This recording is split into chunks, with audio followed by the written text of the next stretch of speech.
On parlait des jeunes tout à l'heure. Elle s'occupe d'une organisation également qui est émergente dans la communauté mais très active. Claude leur rendait honneur. Ça va être votre tour de les applaudir bien fort. Et ce sera la deuxième femme d'ailleurs, troisième qui sera sur cette scène ce soir. Je veux parler bien entendu d'Alexandra Glans de l'association Impact.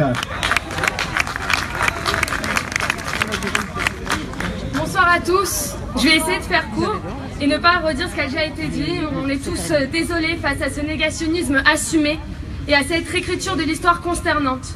Mais l'UNESCO, en proposant cette résolution, nie le caractère juif et chrétien du monde du Temple, certes, véhicule des mensonges, on est tous d'accord, mais plus que cela, rompt et renie avec les valeurs fondatrices de sa propre institution. Pourquoi avait été créée l'UNESCO ? Cette institution avait été fondée dans un but de promouvoir les différentes cultures, mais surtout être la garantie de la diversité et la coexistence religieuse et culturelle mondiale. Or, en 1982, quand ils inscrivent au patrimoine mondial de l'UNESCO la vieille ville de Jérusalem et ses remparts, comme site sacré à valeur universelle pour les trois religions, la coexistence est préservée. Elle est protégée. Pourtant, ici, nous avons une volonté de rupture avec cette résolution, une rupture assumée de cette coexistence. Une rupture à l'initiative de pays pour la plupart islamistes qui prennent une fois encore en otage une institution des Nations Unies. Mais les prises d'otage de nos institutions sont communes. Nos universités sont parfois prises en otage. Il n'y a pas encore quelques jours, les associations HEC Israël et ESSEC Israël, qui luttent tous les jours dans leurs écoles de commerce pour faire connaître Israël, ont été invitées au Forum national des associations étudiantes de la Sorbonne. Quelques jours avant, les organisateurs qui les avaient eux-mêmes invités leur ont demandé de se retirer car ils avaient reçu trop de pression des autres associations. Ce qui est désolant, c'est que les universités ont cédé et que ces deux associations n'ont pas pu être représentées au forum.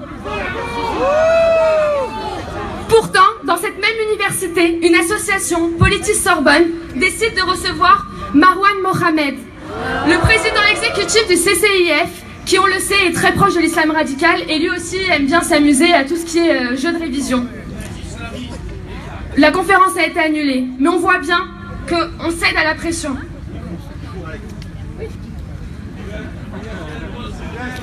L'UNESCO a cédé à la pression, la France a cédé à la pression.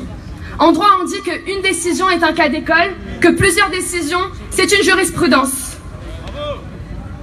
Sous la Ve République, il n'a été des questions que de double discours et de plusieurs décisions diplomatiques injustes que la France a prises vis-à-vis d'Israël.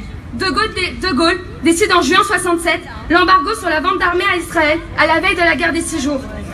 Ouverture par Giscard en 1975 à Paris d'une représentation diplomatique de l'OLP alors que cette dernière était à l'apogée de son terrorisme, de son époque terroriste.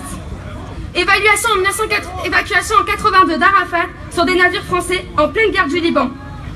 Plus récemment, adhésion de la Palestine à l'UNESCO en 2011 à l'initiative de la France, Palestine qui n'a toujours pas reconnu l'État d'Israël. Apogée avec la reconnaissance de la Palestine par le Parlement français de manière toujours unilatérale à l'automne 2014. La France doit prendre ses responsabilités. L'UNESCO doit prendre sa responsabilité. Mais nous aussi, soucieux de la démocratie et de l'histoire, nous devons aussi prendre nos responsabilités. Nous avons laissé passer trop de décisions de ce genre. Nous avons excusé trop de soi-disant erreurs. Et nous avons oublié de parler d'une voix forte pour que la France respecte les valeurs qui sont siennes. Afin de mobiliser pour ce rassemblement, nous nous sommes rendus dans les universités, dans les lieux de jeunesse, et on s'est confrontés à des réactions qui sont plus que désolantes mais inquiétantes. Quand certains nous disaient « Oh, moi j'ai du travail », d'autres disaient « Mais à quoi cela servirait ?» ou encore « Ah, mais moi tout ça c'est pas mon truc, je suis pas très politique ». Il est terminé que les réactions ne soient que à travers des écrans et les réseaux sociaux. Il n'est pas ici de parti, de politique, il est question d'histoire, d'identité. Parce que nous ne voulons pas ouvrir les livres d'histoire dans 10 ans et découvrir qu'une falsification historique sera devenue une vérité générale. Et le fait que nous soyons aussi nombreux ce soir et aussi unis avec toutes ces associations qui se sont regroupées montre que le combat peut continuer et que tout n'est pas perdu. Faut continuer. Merci beaucoup à tous d'être venus.